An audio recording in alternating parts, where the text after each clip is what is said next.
Good evening, everyone, and welcome to the Book Club of California's Southern California program titled Mujeres Hispanas y Tipografía, Hispanic Women and Typography. And thank you all for joining us here at Pasadena Heritage's beautiful and historic My name is Kevin Kosick, and I'm the Executive Director for the Book Club of California. It's my pleasure to welcome an in-person audience and our Zoom audience and kind of MC, host of this webinar tonight. It looks like we have more than 65 people when I last checked registered to join us for the webinar on Zoom. So for those of you here in the room or on Zoom that are new to us, the Book Club of California is a nonprofit, member and donor supported organization that is dedicated to preserving and promoting the history of the book and the book arts. Oftentimes we do that with a particular focus on the history and literature of California and the West. The book club publishes limited edition books, a scholarly journal, and keepsakes. We also host a year-round series of exhibitions and programs like the one this evening on topics including fine printing, design, typography, bookbinding, collecting, history, and much, much more. So if you're not a member of the club, or if your membership has lapsed, you know who you are, and you're interested in what we do, please consider joining our century-long tradition. Our membership dues are modest, but the benefits are many, and we simply can't do the work of the book club without the support of our members and our donors. So I encourage you to visit us online at bccbooks.org to join or donate to the book club. And now, to introduce tonight's program and our presenters, please welcome book club board member and professor at ArtCenter College of Design, Gloria Kondrup. Thank you, Kevin. Of course, I don't have notes with me, but that's okay. It's not the first review I'm on to. In addition to being a professor at ArtCenter College of Design, I am the executive director of the Hoffmitz Milken Center for Typography. This is an independently funded center by Lowell Milken to honor the legacy of his wife, Leah Hoffmitz Milken, who is a colleague, a wonderful typographer, and professor at ArtCenter, and we've been open since 2015. I'm not going to say too much more about that because Lavinia will introduce our speakers, and Ximena will talk a little bit more about the center so you can get familiar with it. What's important for you to understand as part of our programming is we make books. And tonight you will have an intimate insider look into what it takes to create a fine book, whether it's a fine press book or it's a fine trade book. It takes fabulous content, attention to detail, and very talented people from the beginning to the end of the production of the book. So without any further ado, I'm going to introduce Lavinia Lascaris, who is the HMCT, Hoffmitz Milken Center for Typography, Exhibition and Graphic Designer, and Ximena Amaya, who is our Typography Fellow, who created this incredibly beautiful, beautiful publication, which I am so proud of. So Lavinia and Ximena, it's your podium. Thank you.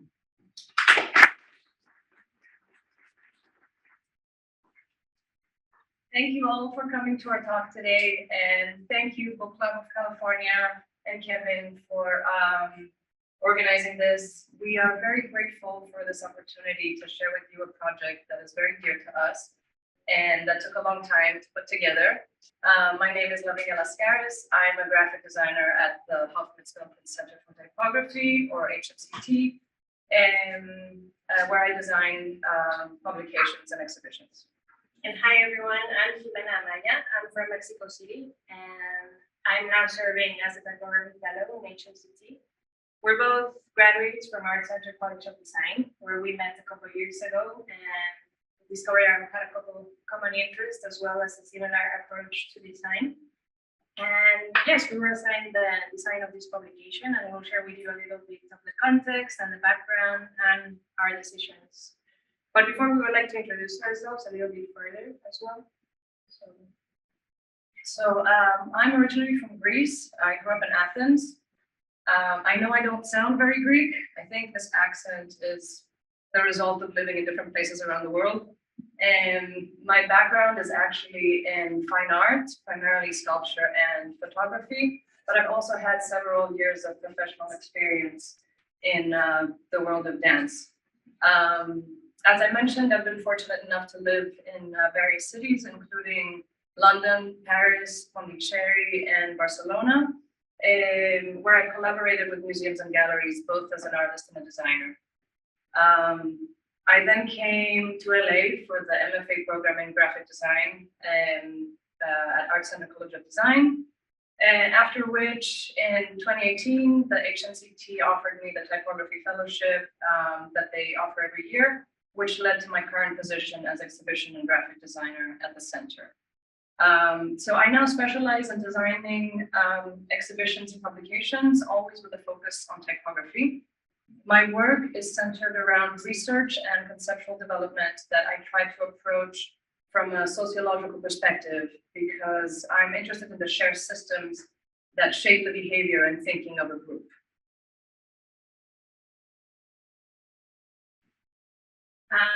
So about me, as I mentioned, I'm from Mexico City. I grew up and spent most of my life there. I've always been surrounded by design. My dad's an architect and my mom is a graphic designer, and they always used to take me with them to work. So one could say that I started training as a graphic designer from a very young age. But I officially started pursuing graphic design in Centro, a school in Mexico City, where I discovered more why I like it personally. One of those things was editorial design. And I ended up moving to LA 5 years ago to finish my degree in ArtCenter. And that's where I met HNCT and where I was introduced to Lavinia specifically and started TAing and helping with exhibitions, then social media, and then 4 years I'm still here. Yeah, I've also had the chance to intern at Pentagram Design in New York City for Natasha Jen, and I was awarded the Type Directors Club Beatrice Ward Scholarship, which is a scholarship they give once a year to a woman in the field of graphic design and typography. And now, aside from being a Typography Fellow, I also freelance, work with clients like Netflix and Monotype. Yeah. We're going to talk a little bit about the HNCT and introduce what we do. So it's the Hoffmitz Milken Center for Typography is ArtCenter's Typography Center, run by Gloria Kondrup, and our programming revolves around the study of typography and letterform design. We host events for students and the design community, including workshops, lectures, exhibitions, and residency programs. And as Gloria said, we make books. We also have an amazing growing archive of posters and publications and other rare materials that document the history and teaching of typography and graphic design that is available to anyone. So if you're interested, please check out our website and reach out to our archivist, Susan Malmstrom, who is here today, and you can schedule an appointment with her to come in and have a look at our collections. So one of our most important programs at HMCT is the annual Typographer in Residency, which offers the opportunity to the participants to come to the center and for 6 weeks investigate the relevance of language and typography in their professional practice or personal research. Here are some of our past residencies, which range from research on the role of graphic design to designing a new typeface to using machine learning for designing typefaces. Once the residencies are complete, we collect any material produced during the 6 weeks and design a catalog that documents the projects. In 2021, the COVID-19 protocols forced us to host the residency program remotely, which allowed us to expand it to more than one resident. So we brought together 5 Hispanic women from Mexico, Colombia, Argentina, Peru, Spain, and Los Angeles, and titled that residency program, Mujeres Hispanas y Tipografía. These women are either graphic designers, typographers, or researchers, and they brought to the program diverse fields of interest. They spent 6 weeks developing their projects remotely and then presented them online on International Women's Day in March of 2021. And if anyone is interested to watch the presentations, they are available on HNCT's YouTube channel. So there are different levels to this that we would like to distinguish. One is the online residency program, which is what Lavinia was just talking about, and that was online. And then there's the book, the catalog that we're presenting here today, which is the documentation of that program. We want to make a distinction because they play different roles. We like to think of the online residency as a platform for Hispanic women, but the documentation of the book is also very important because sometimes it's very easy to find information on, let's say, the Bauhaus or international style. And it's not so easy to find information on women and Hispanic women especially. So it's very important for us to be able to document these voices as well, to make it more accessible for Hispanic women. We'd like for it to be a tool of empowerment as well for designers of any minority, really. So just to clarify and go back a little, the term Hispanic refers to any country that uses the Spanish language as their main language. And it's not so much about geography or ethnicity or race, it's more about that shared language. And as you can see from this map, there's over 20 countries that are considered Hispanic and that fall under this umbrella. And it is important to remark, however, that these countries came to speak Spanish because of colonization. So by inherently, the name Hispanic Women in Typography is a little of a charged discussion. And from these countries are book types onto 5. And even though it's a small representation of what's out there, we think that it's still very valuable to bring this into the field. And together, not only one Hispanic country, but 5 makes a compendium of very diverse, a very diverse perspective. So all of the projects in the book we are about to present and the residents investigated are very much related to their perspective context and our responses to both the past and the present. So from these 5 countries, we had the pleasure of working with Marina Garone from Argentina, and now living in Mexico, Laura Meseguer from Spain, Dafne Martínez and Sandra García from Mexico and Colombia, respectively, and Jimena Gamio from Peru, living in Los Angeles. Marina is a historian and an academic. She wrote an essay about the life and career of Carolina Mordefinier, who was a prolific editor and a writer from Mexico in the last century. Laura is a type designer, and she developed an extensive typographic family that adapted traditional calligraphy into stencil type. Sandra and Dafne, also known as Tipas Type, are both type designers, and they developed a typeface that facilitates the process of learning how to read for children. And finally, Ximena, also an ArtCenter alum, investigated Quechua, one of the most prominent prehistoric languages spoken during the Inca Empire, and its remaining influences on modern Peruvian Spanish. So as you can see, all of the projects are deeply rooted in their context, and the histories, the colors, the language, the culture in general of these countries played a big role in their projects and how the residents approach their investigations. Thanks to this context and to the framing of the project, we think that it's an opportunity to challenge colonial and patriarchal narratives that have permeated the fields of graphic design and typography. And it offers the opportunity to create new narratives and bring new voices forward. We think that this is part because the residents were given such freedom to bring forward what they thought was important and what they saw as relevant. And as I mentioned before, we ended up having this very interesting and diverse approach to design.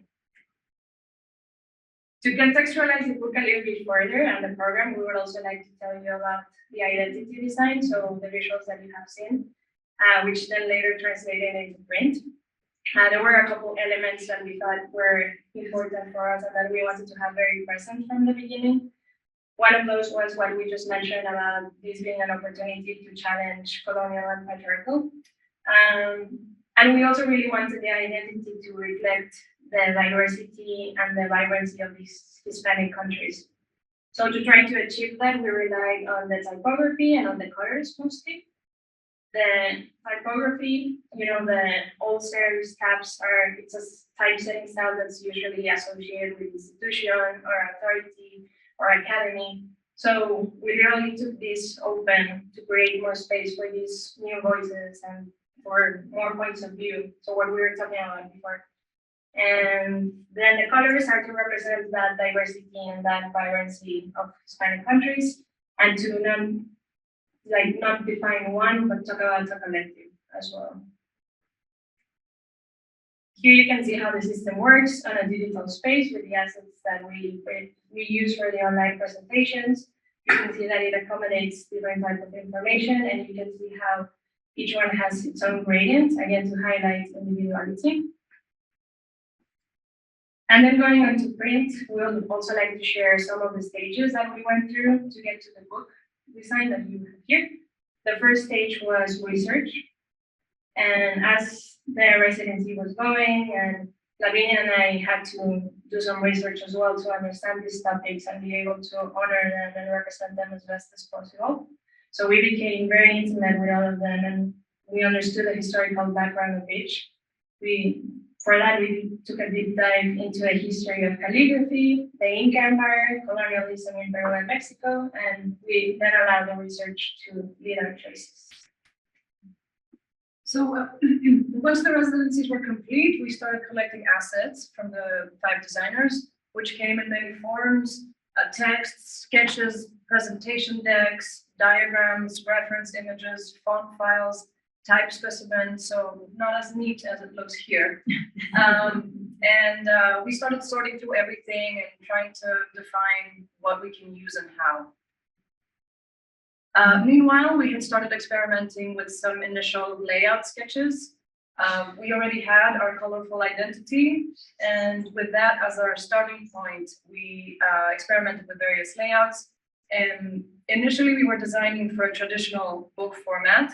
But then a few weeks in, we thought about doing something larger, more imposing, and considered some alternative binding options.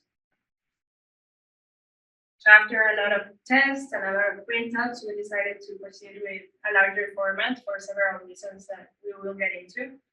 And we started playing mock-ups and prototyping to see how this would actually exist in the world, how all the booklets will interact, and all the implications that it would have to have a book this size. We kept experimenting with the gradients to best translate the digital use to print. We kept looking for combinations and seeing how they interact with the paper, how they spoke to the projects. And then once all of that was done, we went into production and worked with a production coordinator, Janet Kern, who is here tonight, and was very kind sharing her knowledge with us.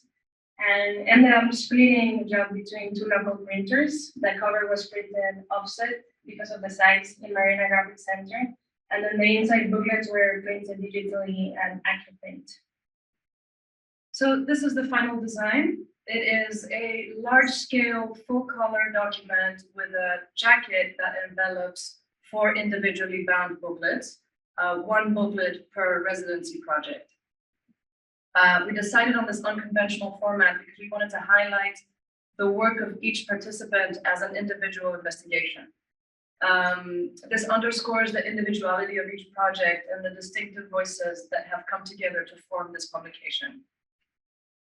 The large-scale format represents women fearlessly taking up space and having their voices heard. We wanted the size, the weight, the binding to all contribute to the book having an imposing presence, so that even as one opens it up, it expands even more and requires more room to be properly looked at. Then we also had to consider how the 4 booklets relate to the cover and to each other. Highlighting individuality was important, but we also wanted to make sure that the document has a comprehensive system that visually holds everything together. So we mirrored the system from the identity on the cover pages of the booklets. So the lines of the cover fit in the middle space of the booklets in between the 2 languages. So it's a consistent grid. We decided on black text on a white background for the covers of the booklets, which also references old documents from colonial history, and then chose different gradations for the inside covers to tie them back to the jacket. And then also in terms of color, as we were working with an intense range of colors on the cover, we wanted to contrast that on the booklets to give the eyes a break. We gave ourselves 4 lines at the top and 4 at the bottom for the titles in both Spanish and English. We considered various options for treating the 2 languages, but we decided early on that we wanted both languages to work parallel to each other on each page. So throughout the books, everything at the top half is in Spanish and everything at the bottom is mirrored in English. When you're working with complex information as a designer, you have to, in a way, train your reader to understand your visual system.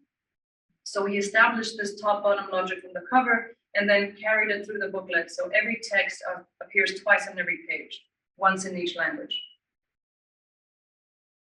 These projects were very different from each other, so it was important that it felt like a system and that it felt consistent and that it looked like the same book, but it was also very important that each kept their own personality and their own essence. So here you can see the system that we created. The books are horizontally and you can see what they share. They share the color gradients in the cover, then they share these highlighting shots of what we think is the most characteristic aspect of the project. And then what Lavinia was talking about with the grid that they all follow. Then in the middle part, they get to do their own thing a little bit more and have that essence.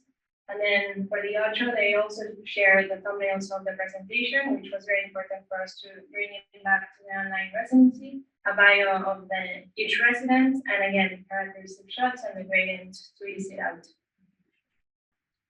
Another key element that was very useful for us was to highlight details on color.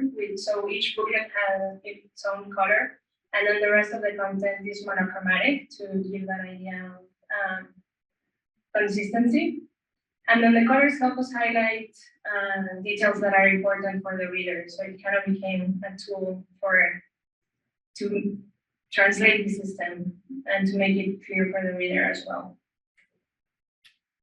We would now like to offer a closer look at the inside pages of each booklet and describe each project in a little more detail. So Marina Garone's project, as mentioned earlier, was an essay about Carolina Portefeuille, a Mexican writer, publisher, and translator, born in 1908. Her essay follows Carolina's life from early childhood through her student years and the development of her professional career. Carolina was a pioneer in teaching the history of the book and typography in Mexico, as well as in bringing recognition to women in the publishing world. As the founder and director of 2 publishing houses, her work was focused primarily on medical and scientific publishing. There are some beautiful examples of her scientific books that are featured in the essay.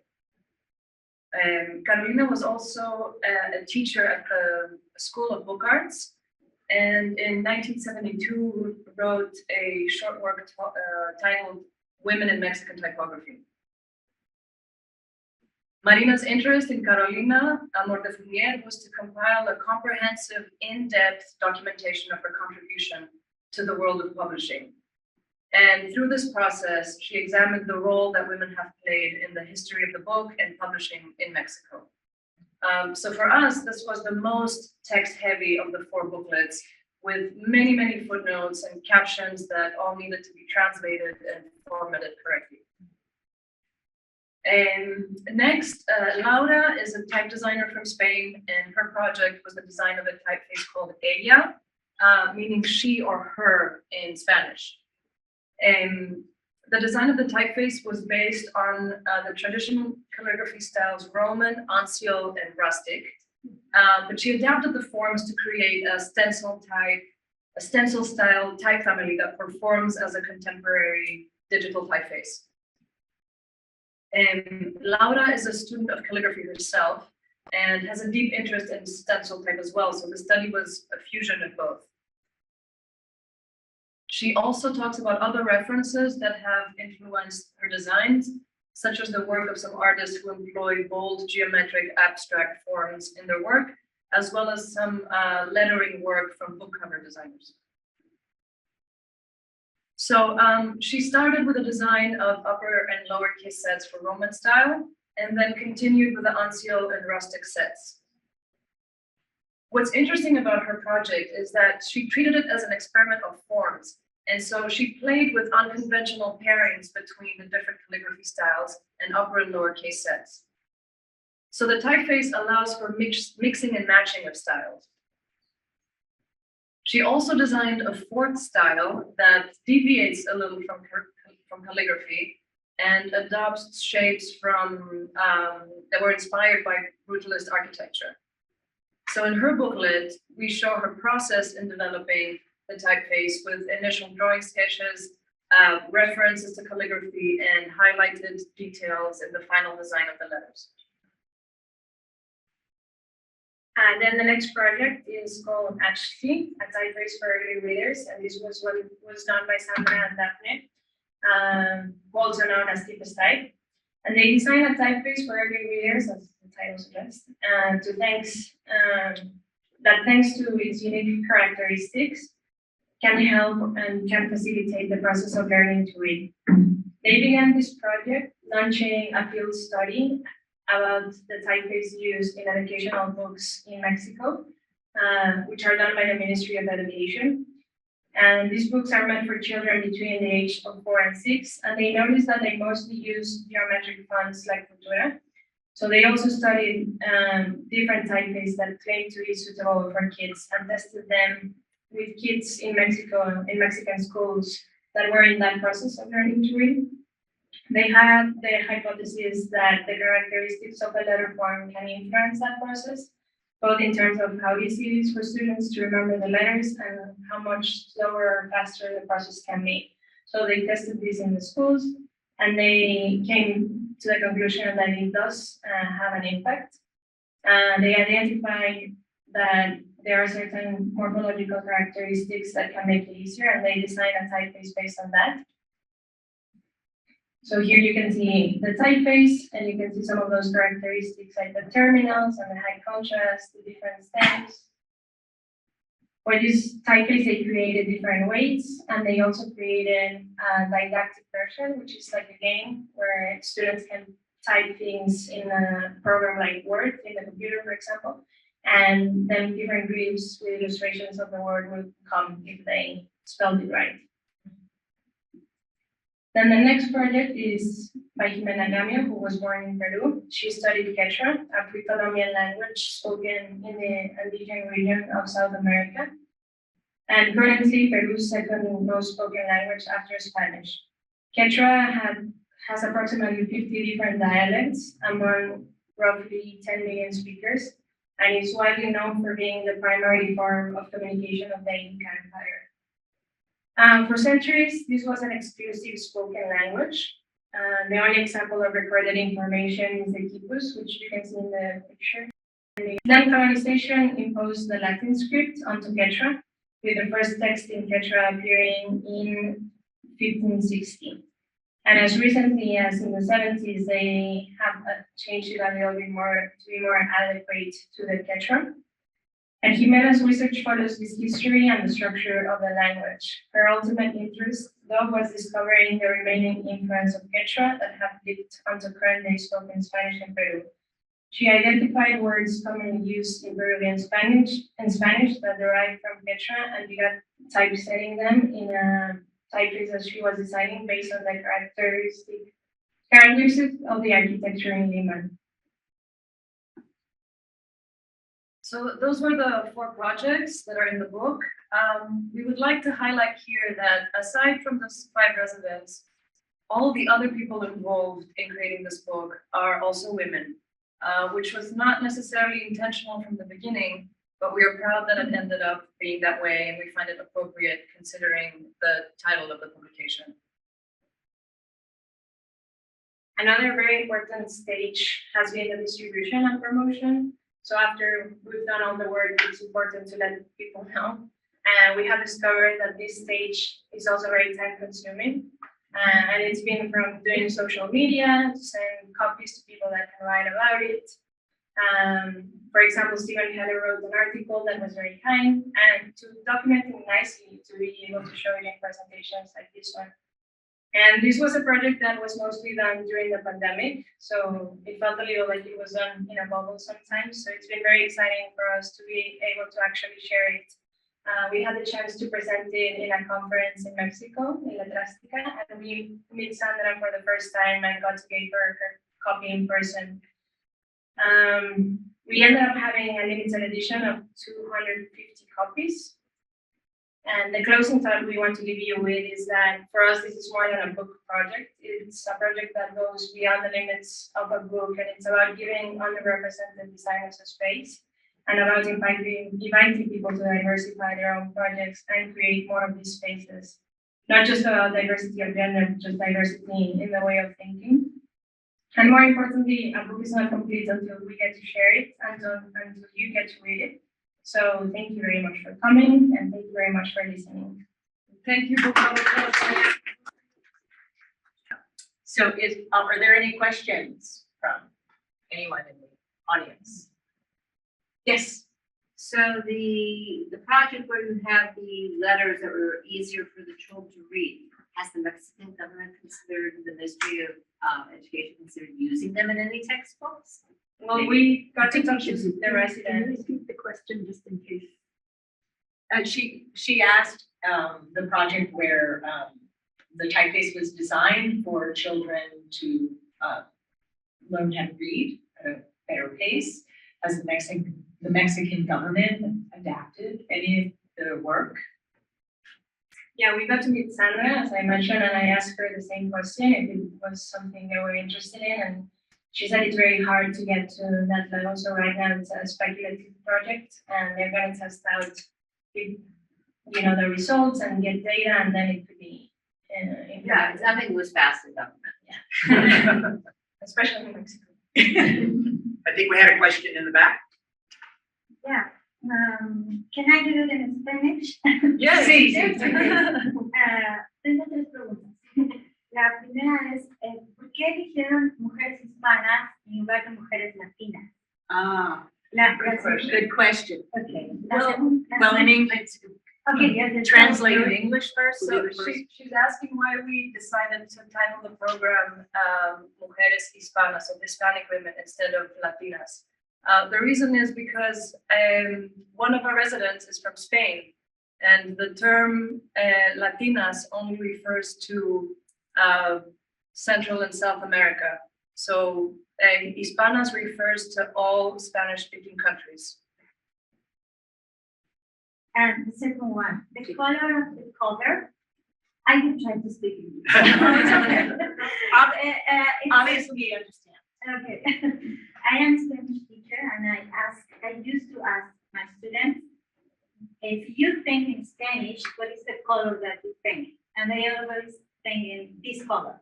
Do you think about that, or what do you choose the color of the cover? I think we might have different answers because I'm not from a Hispanic country. Yeah. Let's repeat the question. Well, the question asked is, as a teacher, she asks her students, and she teaches in Spanish, see? That, when you think of something, what color do you think of? When you think in Spanish. When you think in Spanish, In the language. in the language, The Spanish language, what color do you? what color do you think when you think in the Spanish language? I didn't know that, actually, so. That's very interesting. So did you? So the question is for the designers, did you think that way when you designed the book? I think we try to avoid answering that question, and that's why we choose gradients. Because for me, it's difficult to choose a color for my country, at least for Mexico. Yeah. But I don't know, what do you think?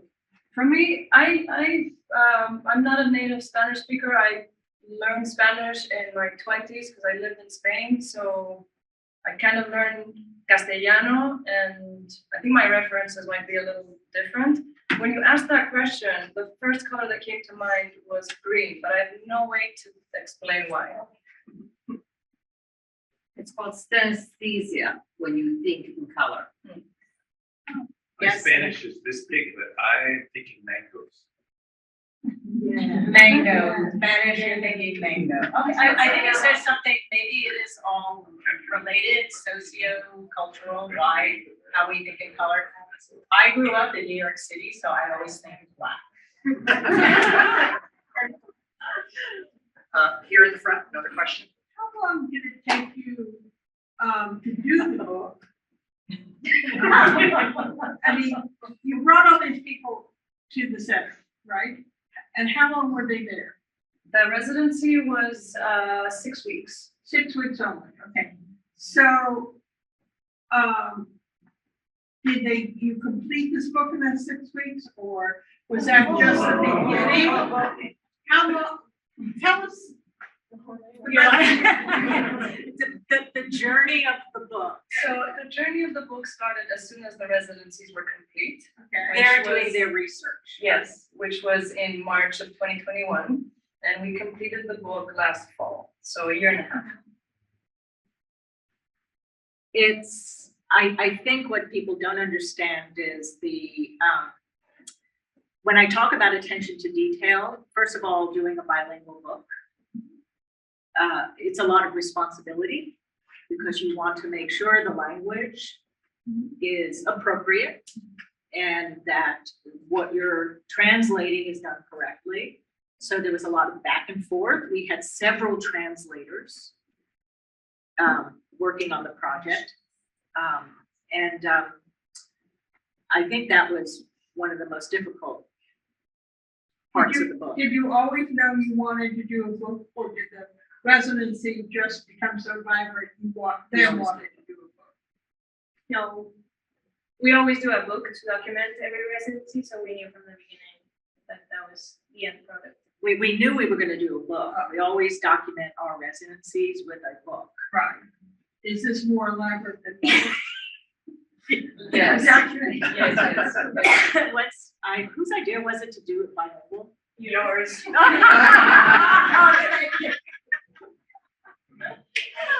Oh, mea culpa. I accept the plan, look what I got myself into. As everyone, and I think, I didn't realize it was my idea. It couldn't have been what it is if it weren't bilingual. Yeah, I know. it was a great decision. Thank you. And I knew that it would, I didn't realize though, it would incur such an incredible amount of time, but that's why Lavinia and Ximena are so good, and Susan and other staff members and translators. I mean, it took an army to do this. Besides the translation, the documentation of imagery, we are very, very careful about copyright. So we had a copyright researcher, and everyone knows in publishing books, you must be careful. And so we were very careful about anything we put in the book. It was copyright approved, and again. Also, Susan never gets enough credit for the work that she put into the book. She edited this book. She must have read it 78 times. All the iterations, all the new edits. Susan, this could not have been done without you. Yeah, Susan. By the way, it's silently correcting your grammar. And there was an army of people besides that. Again, books, and I know this from years of doing publications, you have to have phenomenal production people who also care as much as you do. So we have our production and print person here too, who made sure that the book was taken through production. Janet, thank you very much. And also going, and again, you must thank your printers who print for you, especially if you're producing. I mean, I think today sometimes students don't understand the value of the making of the process. We do as book club members understand the value of what it takes to make a book, especially today. And we were very fortunate. And we didn't know all of our everyone involved, including the owners of the companies, were women. Maybe it was fortunate. Yes. Do the people who come to residencies propose their topics before they come, so they're very clear about what they have come to do? Yes. They don't just start when they get there.